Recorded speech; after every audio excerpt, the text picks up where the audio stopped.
Over the last several years, it started around when I was 39, I started to realize there were certain ways that I was living that I just could not participate in anymore. And it wasn't because I didn't care or because I lost my ambition. I realized that the way I was living was actually disconnecting me from my actual life.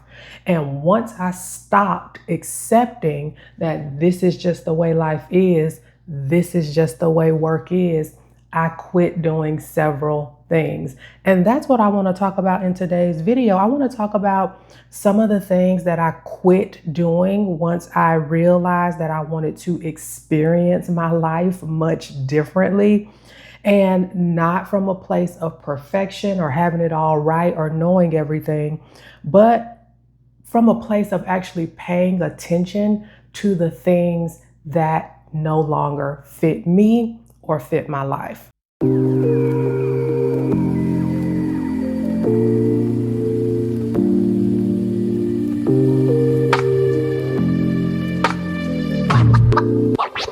If you're new here, I'm Erica Prevail, and I talk about lifestyle design, modern work culture, and how I cured myself of corporate brain rot after career burnout. I talk about wellness, and I also talk about creativity. And I want to specifically talk about the things that I quit just to live a life that felt more like mine. Because if you've heard this before, which I'm sure you have, let me know down in the comments, but this is just the way life is, this is just the way work is. And after my career burnout, I had some time to myself during my sabbatical to just really get clear on, I'm not accepting that. I'm no longer going to accept this is just the way life is, and this is just the way work is. So I'm going to talk about 4 things today that I quit, and maybe they can help you too, or at least help you start to think about things differently as you navigate maybe a misaligned workplace, you're thinking about a career pivot, or any other type of way you're going through a transition and how you want to redesign your life. This morning I was in here prepping a new art project. And I was like, instead of just trying to move everything around, I was like, I'll just record today's video from in here because, girl, it is officially too hot in Florida to be recording outside. So you probably won't get any more videos from me outside because it is just too hot. So the first thing that I want to talk about with the things that I quit is I stopped treating my health and wellness as just something I could get to later, or, prioritize later. I had to stop doing that. I had to realize that my body was paying the cost for the way that I was working and the way that I was living. I've said it before on multiple other videos. During my corporate leadership career is when my life kind of completely altered. It was completely altered. And of course, the way that I was raised, my overachievement, my perfectionism, all of that led me to that place, but it really culminated, blew up, and I burnt out in my corporate leadership career. I was in that role for about 5 years. I was 60 pounds overweight. I was on 2 types of anxiety medication, and people just were telling me, this is just the way life is. This is just the way work is. And after I burnt out and I gave myself nearly a year off to just rest, heal, and get clear, that was one of my first priorities. Like, Erica, you cannot keep living like this, putting your body through this, and you have to prioritize your health and wellness. Now, today, 4 years later, my health and wellness is is my top priority. Of course, it's God, then my health and wellness. But I had to stop treating my health and wellness like it was something that we could figure out later. I was just carrying a lot, and I was kind of in that mindset, like I won't do anything about my health and wellness until it gets bad enough. And it ultimately did. And I think too, because in my 20s and 30s, like, I never had any issues with health or with weight or with anything. I've always been healthy, but Being in a state of chronic stress and chronic misalignment, girl, my body went through it. It went through it. And I just had to come to a place where me prioritizing my health and wellness just could no longer be something that I put off later. And today, in the way that I prioritize my health and wellness, it actually allows me to really have clear vision, execute on my goals, and just continue to be the one of the best versions of myself in this season, even though everything is not perfect. Just by me prioritizing my health and wellness, rest is in that for me as well. I prioritize rest very deeply, and not just physical rest, but all 7 types of rest. I was doing some creative rest this morning, and all of that matters, and it's so important. You have to prioritize your health and your wellness, or your body, your mind, even emotionally and spiritually. It will pay for it. It will definitely pay for it later. And again, when it comes to rest for me, I prioritize rest so much that I just no longer prioritize it from a state of like recovering from something. Like, oh, I was just so tired this week. Now I have to rest. Oh, or this. No, girl, I'm resting. I think I said in another video, I'm a rested woman. Yeah. So the next thing that I stopped accepting that work should cost me my actual life. Take a sip here.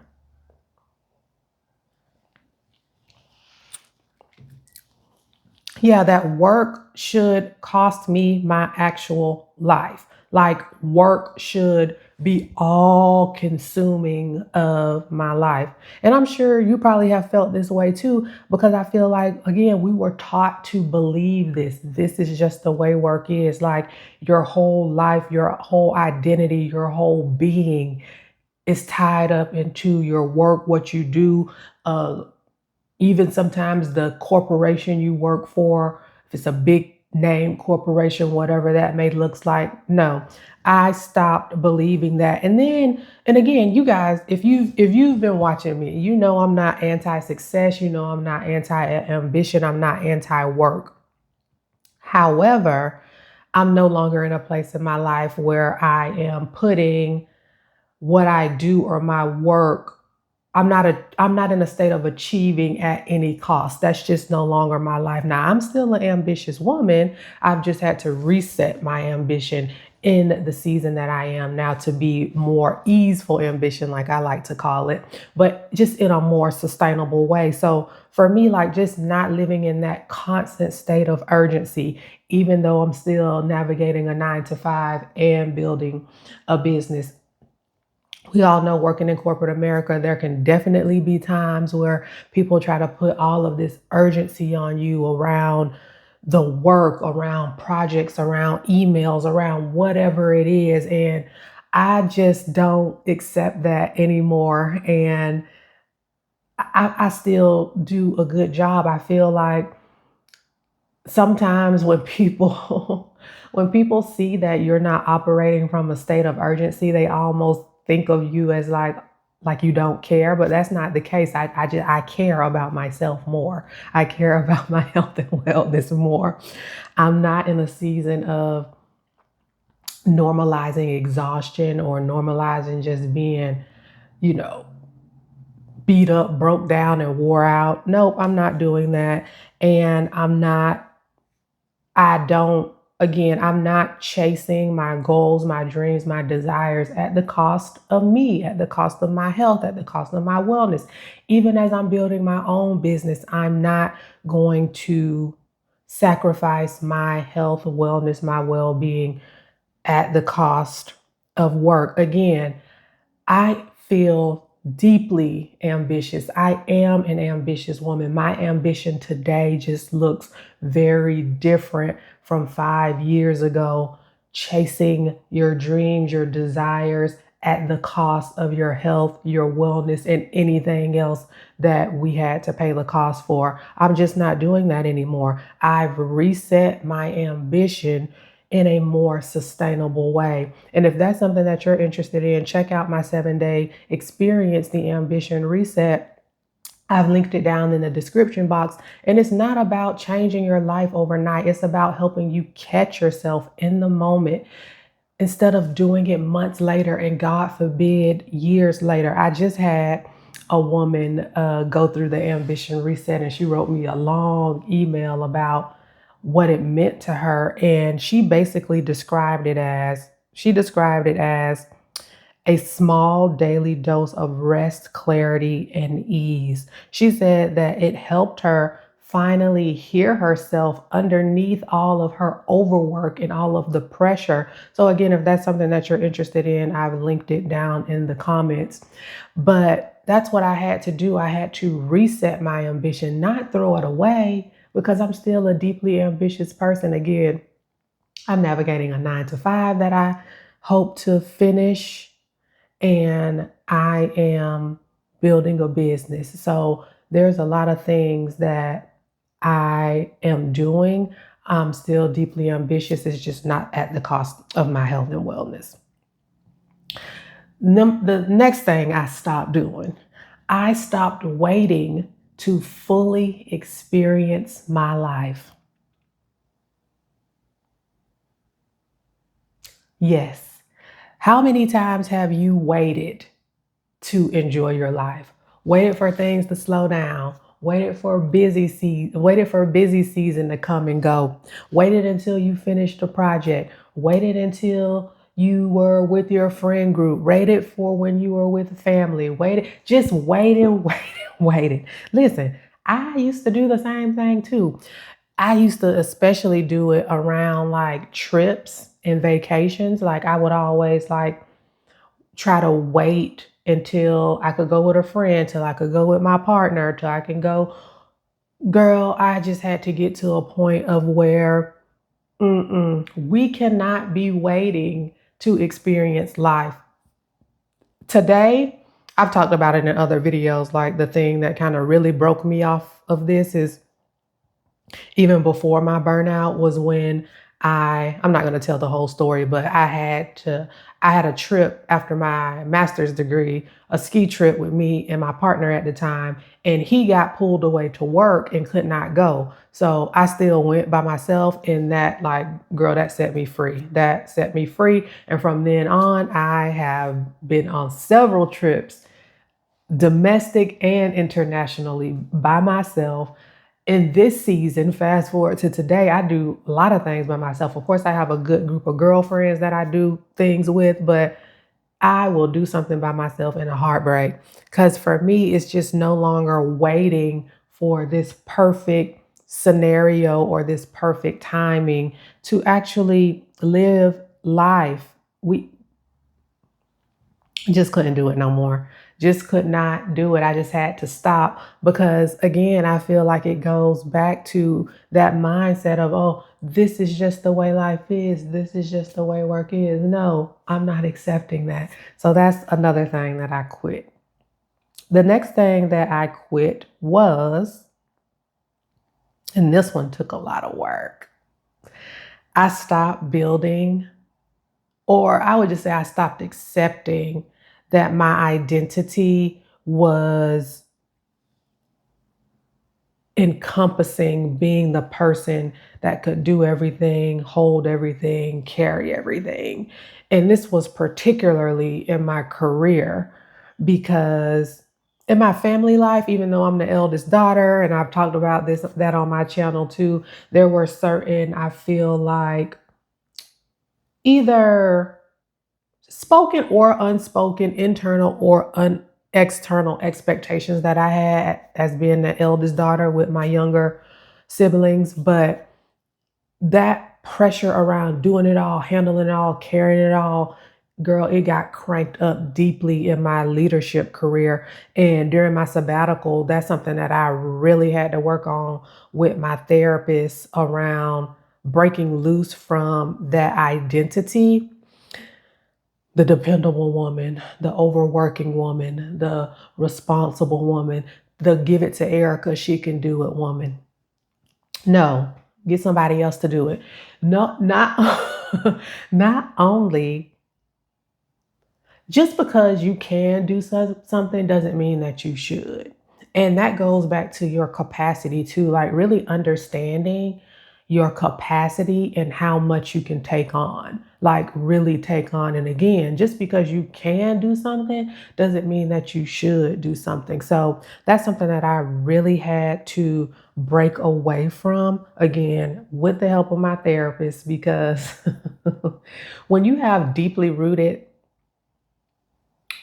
beliefs around your identity, there is some unraveling that you have to do. And sometimes it could be easy for some, sometimes it could be um, more challenging for others. I feel like what really helped me really break free from that identity was me in my sabbatical, because I had completely kind of removed myself from that environment, and I was really able to like just focus on myself, what I wanted, get clear, and then move forward accordingly. But to me, that is what lifestyle design is all about. It encapsulates identity as well. Lifestyle design, I'm not going to get into it in this video. I can do a whole separate video about that. But when I work with women around lifestyle design, I work with it from 4 buckets, and really targeting which of those 4 buckets you want to address first.